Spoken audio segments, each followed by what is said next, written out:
Chapter 17. Sirius Black lost all will to live when they told him Harry Potter had died. He lay listlessly in his cell day after day, waiting to die. But he didn't.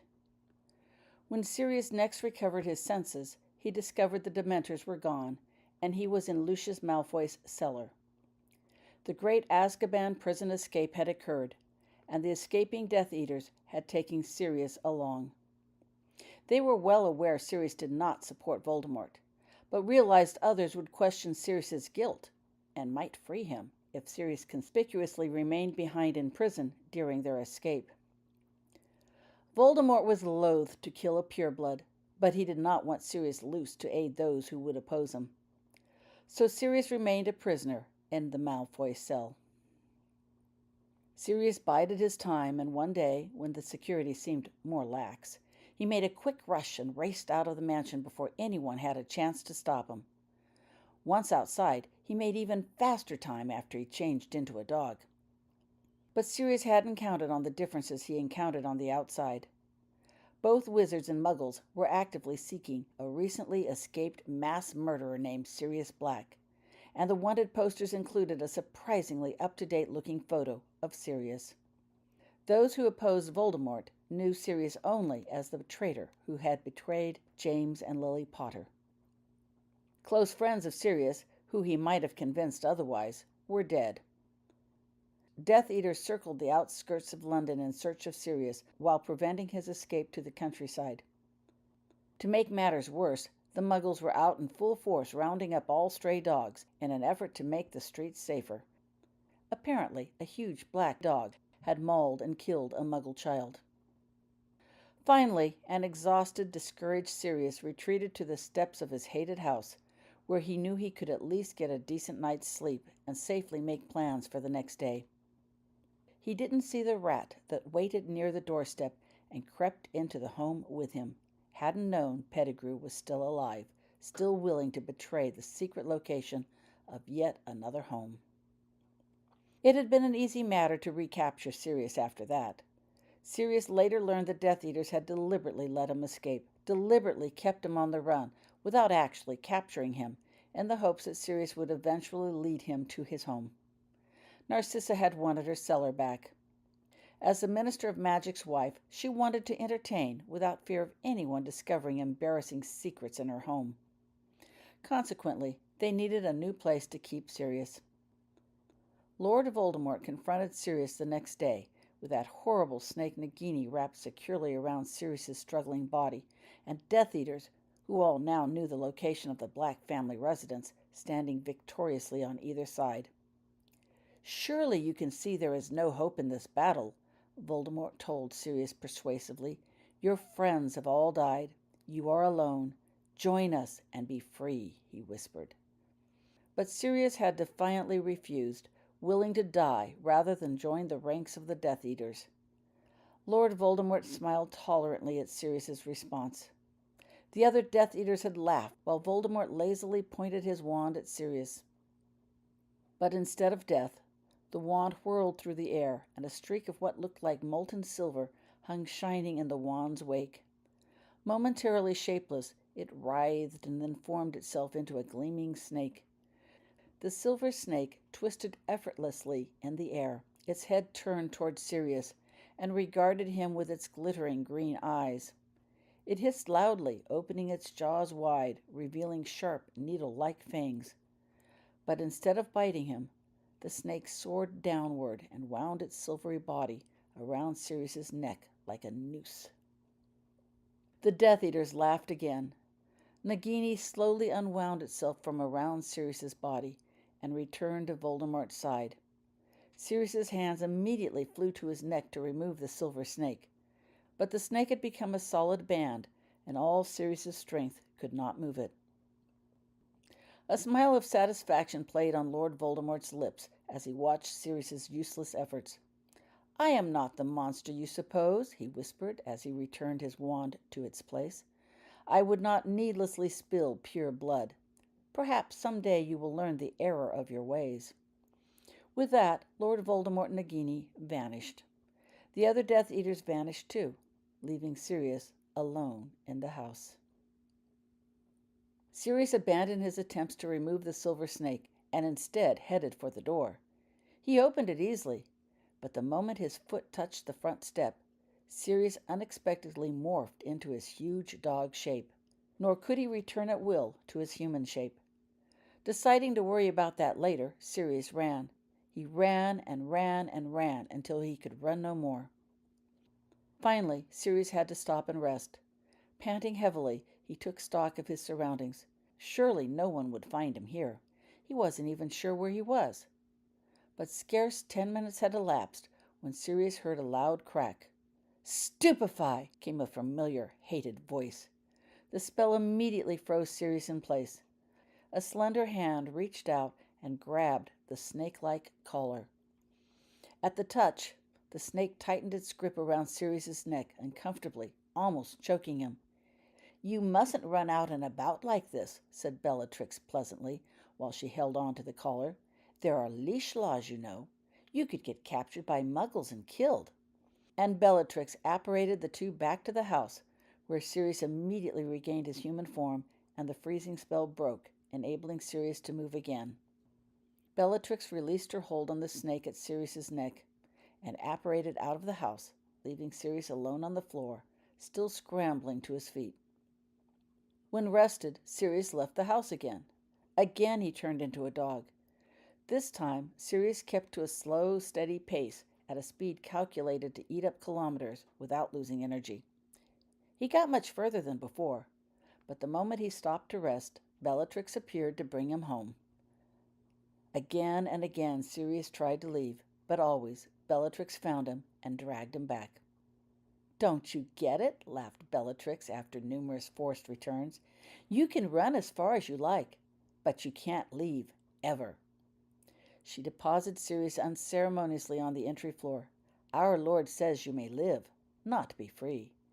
That gift of his you refused." "Then kill me and be done with it," snarled Sirius furiously. "Why would I do that?" she asked pleasantly. "Our Lord said you must be spared because of your blood. He says you are harmless pureblood. Who am I to disagree?" She leaned closer to Sirius, poking her wand firmly into his throat. "Besides," she added sweetly while pushing him to the floor with her wand, "it's fun to watch you fight." Sirius made a grab for her wand, but she was ready, leaping free of his body and grasp. "Want to play?" she asked, pointing her wand again at him. Sirius charged her. Bellatrix backed away quickly, shouting, "Crucio!" When the spell ended, Sirius was again helpless on the floor, too weak to move. "We can continue this another day," said Bellatrix cheerfully, while returning her wand to its place, "when I have more time." And Bellatrix apparated out of the house. Sirius next tried to get a wand, intending to use it to escape. With great care, he finally succeeded in snatching Pettigrew's wand, and immediately turned the wand on himself, on the snake to be exact, casting his best destructive spell. Sirius succeeded only in blasting himself into unconsciousness, at which point Pettigrew casually retrieved his wand. Voldemort later laughed as he told Sirius that any spell strong enough to destroy the snake would no doubt kill Sirius as well. In any event, getting a wand without destroying the snake wasn't much help to Sirius. While the snake remained around his neck, Sirius continually morphed into a dog the moment he left the house, and as a dog, he couldn't use a wand. Unable to get free of the house, and unable to live with imprisonment whilst others around him died fighting, Sirius sought other means of escape. One night he grabbed a knife, found a quiet corner, and slit his wrists. He was found too soon, and nursed back to health. After that, all the knives in the house were removed, along with the ropes, belts, and anything else Sirius might use against himself. By use of the Imperio spell, Creature was enlisted to keep an eye on Sirius. "I order you," Sirius was forced to say, "to do whatever is necessary to keep me alive, including ignoring any orders I may give to the contrary from this point on." "He's crazy," Bellatrix explained sorrowfully to Creature.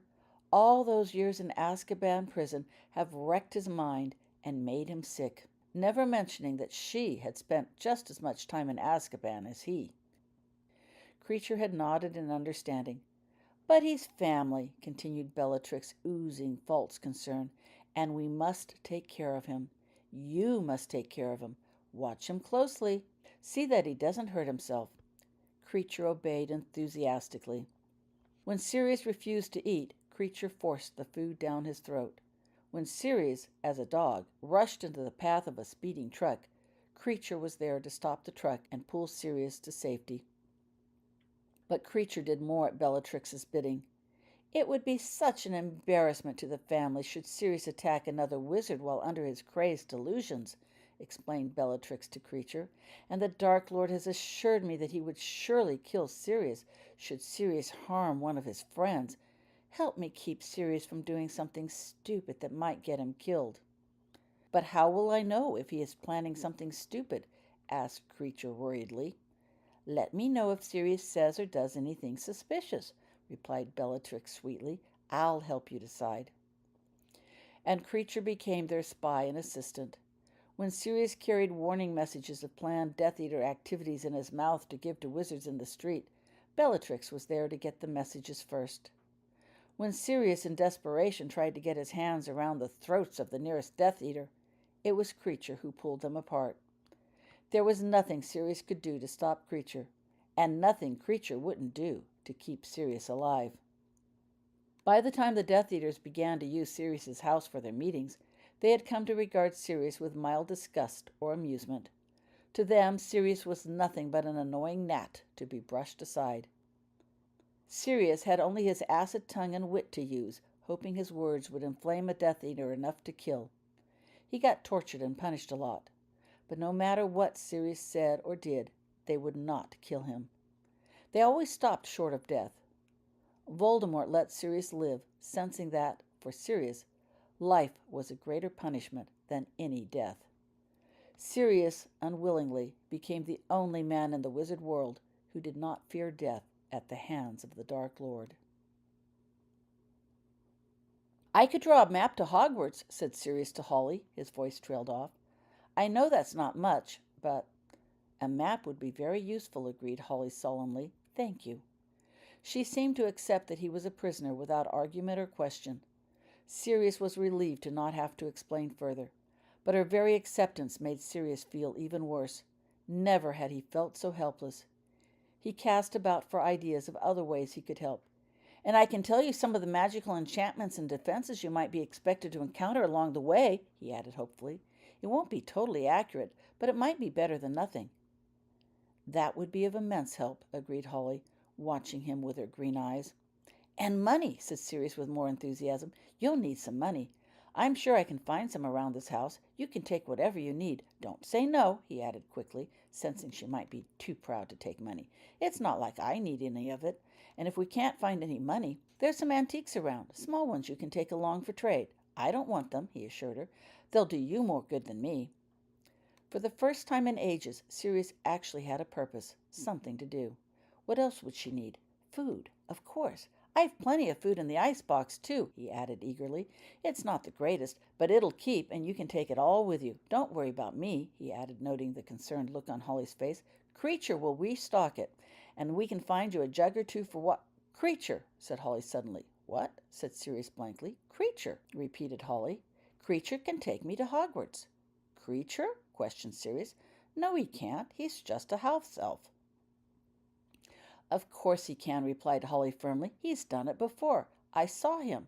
He brought me a book from this house to Hogwarts the last time this happened. Sirius stared at Holly with growing wonderment. He did? Could it be true? If so, that would mean house elves had magic that did not work in the same way as wizard magic. That opened up all sorts of possibilities. Sirius had never thought to order Creature to remove his hated collar. Perhaps he could, Sirius thought with growing excitement. Perhaps we could both go to Hogwarts. But before he could explore this new idea further, Holly suddenly turned her head to the kitchen entrance and announced, Somebody's coming. What? How the heck?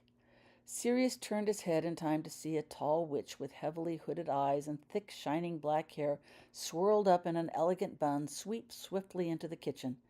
She strode past the table, stopping just out of range in front of them, her wand extended warily.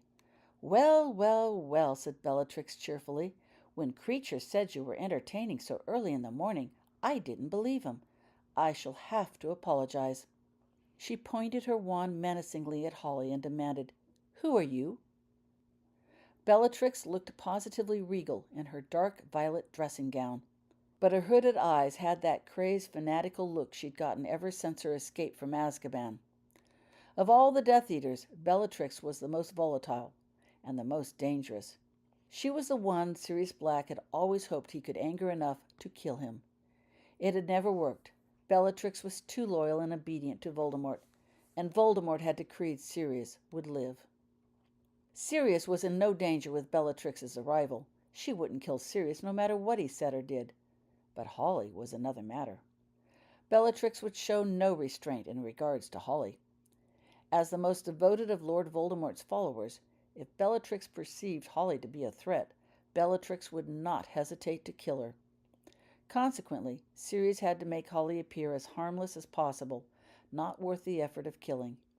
Even that might not be enough. Bellatrix often boasted of killing people just because. Sirius knew he had to think fast if he hoped to keep Holly alive. "Oh, put that thing away before you scare her," said Sirius disarmingly, stalling for time. Sirius kept his voice casual, but his heart was racing, and he hoped it didn't show. If only Sirius could distract Bellatrix long enough to figure out how to get Holly out of there. Bellatrix stared at Sirius in surprise. It was not the response she expected. "Go on, put it up," insisted Sirius. "It's not like we're going anywhere." Sirius turned his back on Bellatrix and returned his attention to the icebox. Perhaps he could convince Bellatrix that Holly's presence in his house was no big deal. "Who is she?" insisted Bellatrix, her wand now pointed at Sirius instead of Holly. Sirius gave an exaggerated sigh, stood up with a plate of pasties in his hand, and turned to face Bellatrix. "This is, Mary Smitty," he began, using the first fake name he could think of. "Mary," he said, continuing the introductions while swaying gently back and forth. "This is my cousin, Bellatrix Lestrange." Holly looked at Bellatrix without expression. "Pleased to meet you, ma'am," she said politely, and then took a bite of the pasty still in her hand. "Bellatrix likes to drop in unannounced to make sure I'm still here," Sirius added, making a vague reference to his prisoner's status, which she hoped Holly would understand. Holly's eyes widened instantly. Sirius had noted Holly's blank expression at Bellatrix's arrival. Holly clearly knew nothing about his cousin. Had he not already seriously thought this cursed thing might be true, this would have clinched it.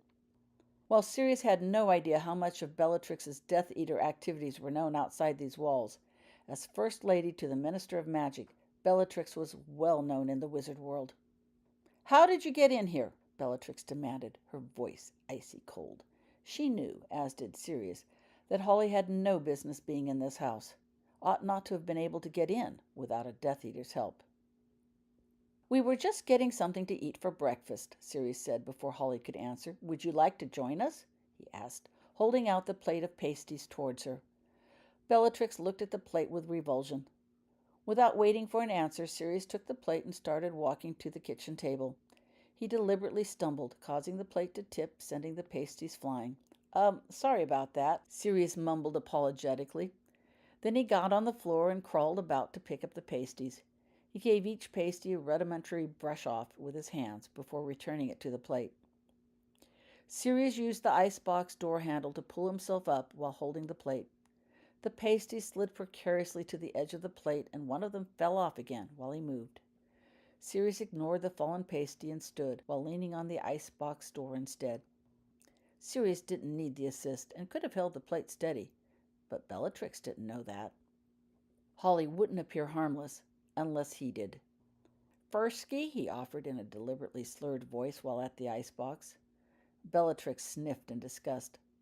Sirius shrugged and belched loudly. Then he grabbed 2 bottles of fire whiskey and balanced them on the plate with the pasties. "You'll like Fursky," he told Holly conversationally as he again made his way to the table. "They're good cold or warm," he told Holly as he put a hand on her shoulder and leaned on her heavily, as if to keep from falling. She struggled to remain upright.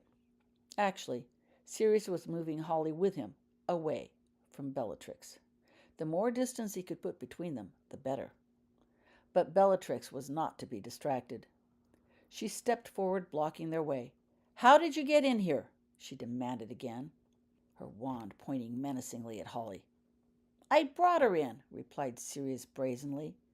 Rather than push past Bellatrix, Sirius guided Holly to the other side of the table. As he moved, he carelessly tilted the plate, sliding the pasties precariously to the edge and back. The bottles clinked and tipped. Holly quickly plucked the fire whiskey bottles off the plate with her free hand to keep them from falling. "You?" said Bellatrix in disbelief. "Yeah." Sirius took stumbling steps with Holly still holding him up. He moved them both past Bellatrix to the far end of the table, the edge closest to the exit. "How?" "How do you think?" replied Sirius boldly. "Took her by the wrist and walked her in." Sirius released Holly's shoulder, grabbed her wrist, and held it up to illustrate. At the same time, he bared his teeth at Bellatrix and loudly snapped them shut, suggestively. Sirius had no idea if he could have actually brought someone in from the outside that way, but it sounded good, and it answered Bellatrix's question.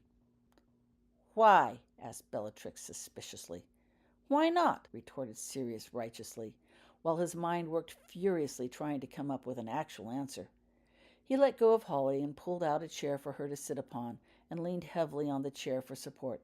"It's my house, and I can invite whom I please inside." "Thank you," murmured Holly softly as she sat down.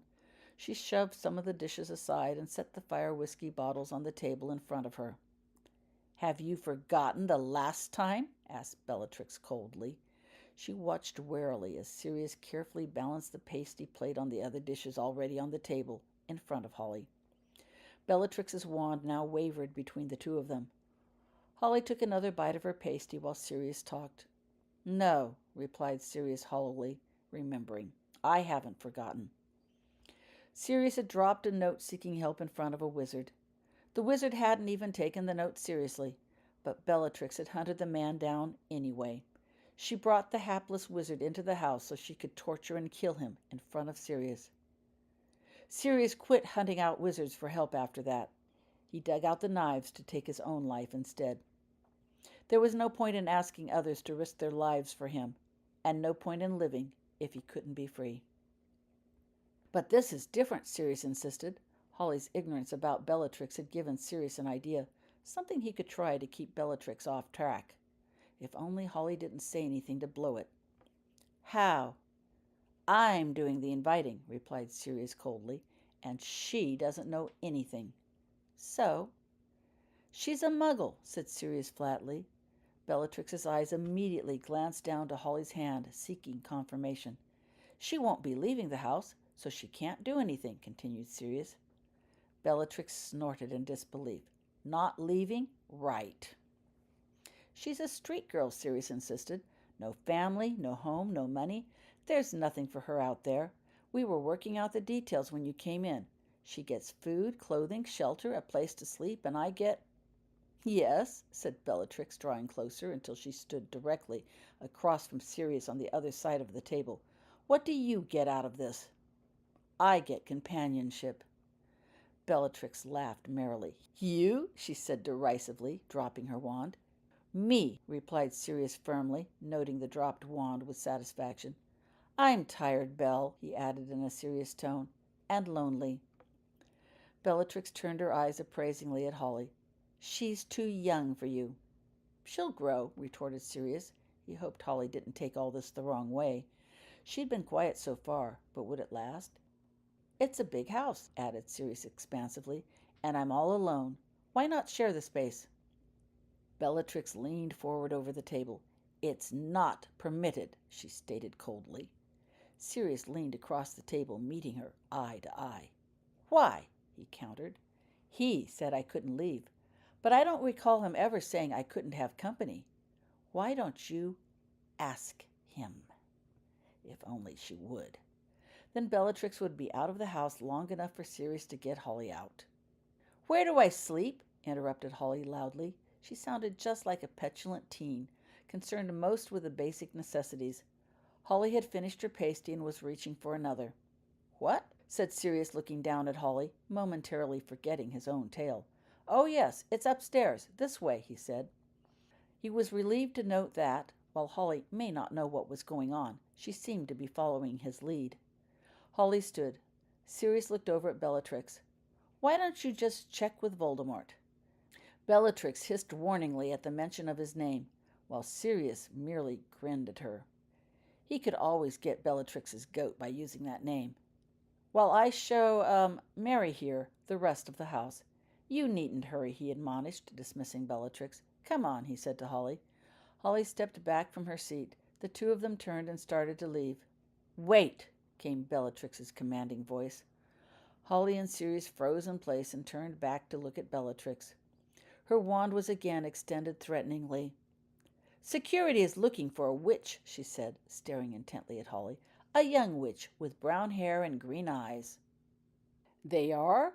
asked Sirius in a casual voice. "I wouldn't know about that. I don't get alerts here, and I've never read them while outside. They're too depressing. What did they know?" It couldn't be everything, or Bellatrix wouldn't act so casual. Sirius set one hand on the table. He slid his other hand down to below the edge of the table that stood between him and Bellatrix. "You wouldn't happen to know anything about that, would you, Mary?" continued Bellatrix suspiciously, her wand spiraling lazily in small circles while directed at Holly's face. Sirius slid his other hand to under the table also. His fingers gripped the edge of the table tensely. "Which?" asked Holly, her voice sounding properly confused. "The alerts only talk about terrorists and murderers, ma'am." That was the correct response for a muggle. Holly's left hand slid under the table. "So they do," agreed Bellatrix. "But I wonder," she mused. "Her photo looks a lot like you, if it weren't for the hair."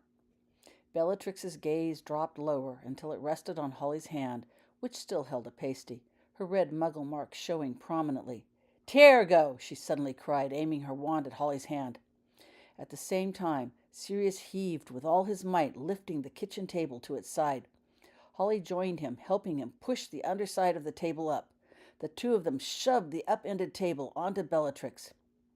Sirius grabbed Holly's hand as the table fell and pulled her with him out of the kitchen and into the stairway. "Creature!" he shouted as he released Holly's hand and pulled the doors to the kitchen shut. "Come here now!" he commanded. Behind the doors he could hear a loud screech of rage coming from Bellatrix. An ancient-looking house elf, completely naked except for the filthy rag tied like a loincloth around its middle, appeared. Its skin hung in massive folds upon its body, and it had white hair growing out of its large bat-like ears. He looked at Sirius with intense loathing. "Nasty, ungrateful swine who lives only because—" "Creature, lock the kitchen door!" ordered Sirius. He had no time to listen to the usual filth that came out of Creature's mouth. Creature immediately pointed his hand at the door, and a resounding clunk of a lock being turned sounded. Then Creature turned his ugly, bloodshot, watery gray eyes on Sirius and said in a hoarse, deep, croaking voice, "Creature, obey Master because the order not harmful. But what would my poor mistress say if she saw how Master was treating his beloved "Do you see this girl?" interrupted Sirius, seizing Holly's wrist and pulling her near. "Creature, see the filth off the street that pollutes this house with her presence. Well, I want you to take her to Hogwarts, do you understand? Can you do that?" Sirius hoped this crazy idea of Holly's worked, because he had no idea what to try next. "Creature can willingly remove the mudblood slime from the house. That would make the mistress happy. Yes, indeed."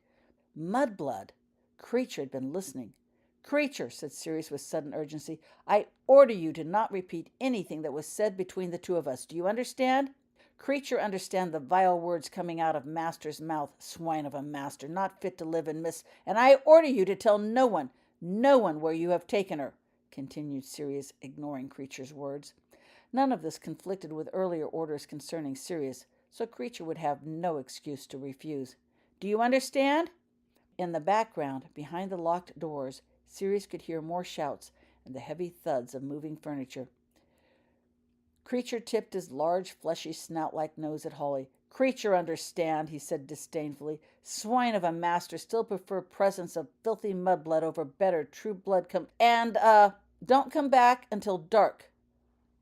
Keeping Creature away would keep them guessing what had happened to Holly a bit longer. Sirius couldn't order Creature to leave forever. He'd tried that before, and Creature refused, citing his need to care for Sirius. But ordering Creature to leave for a day, that might just be possible. The kitchen doors rattled with a resounding boom.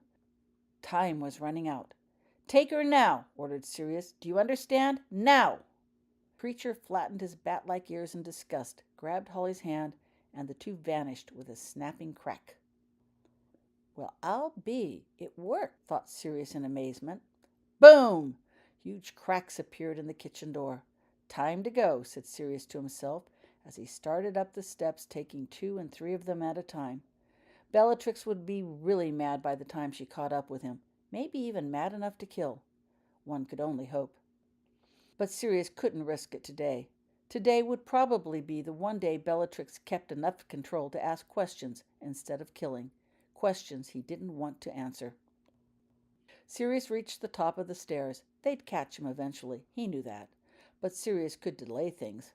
They'd never caught him while he ran, only when he stopped.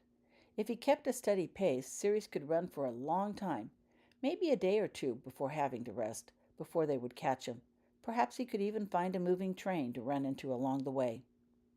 Sirius slammed the stairwell door shut behind him as he raced into the long entry hall. Hopefully, Bellatrix would be so mad she would storm up the stairs and forget she could apparate instead. Sirius had almost reached the front door when he heard a loud crack behind him. Not good. Not good at all. Bellatrix had apparated. Grabbing the heavy troll leg umbrella stand, Sirius heaved it back towards Bellatrix. Without waiting to see if it connected, Sirius grabbed the handle of the doorknob and turned. For the second time that day, the door opened. Sirius could feel the outside air blow onto his face. He stepped through the doorway without hesitation, slamming the door shut behind him. It had been a long time since Sirius had seen the sun and felt the wind on his back, and he planned to make the most of it. Holly swayed, disoriented from the effects of apparating. As she stood, she heard the distinct chirp of birds. Startled, Holly opened her eyes and looked around. Morning sunlight streamed through the leaves of towering trees, casting a dappled pattern on her and the ground around. This was not Hogwarts. Creature released his grip on Holly's wrist. He turned his large, fleshy, snout-like nose and bloodshot eyes to Holly. "Creature, obey unworthy master who is not fit to wipe my beloved mistress's feet." His bat-like ears flattened in disgust when he said the word master. "Blood traitor master, order Creature to take filthy mud-blood slime to Hogwarts," he added with hatred oozing from every pore. "But he didn't say where at Hogwarts," he finished maliciously. With that, he vanished with a loud whip-like crack, leaving Holly all alone. Behind, where Creature had been, Holly could now see a huge set of magnificently wrought iron gates flanked with stone columns topped with winged boars. The gates were closed, but looked vaguely familiar. Holly turned around and followed the road beneath the gates with her eyes. At the end of a long, sloping drive in the distance, she spied the Hogwarts castle. Creature had taken her to Hogwarts. Hogwarts grounds, that is. Holly sighed and started up the road. She nibbled on the pasty she found she was still holding in her hand as she walked, and puzzled on the strange nature of Creature. He never looked or acted so hateful when she had met him before. What had happened to change him so?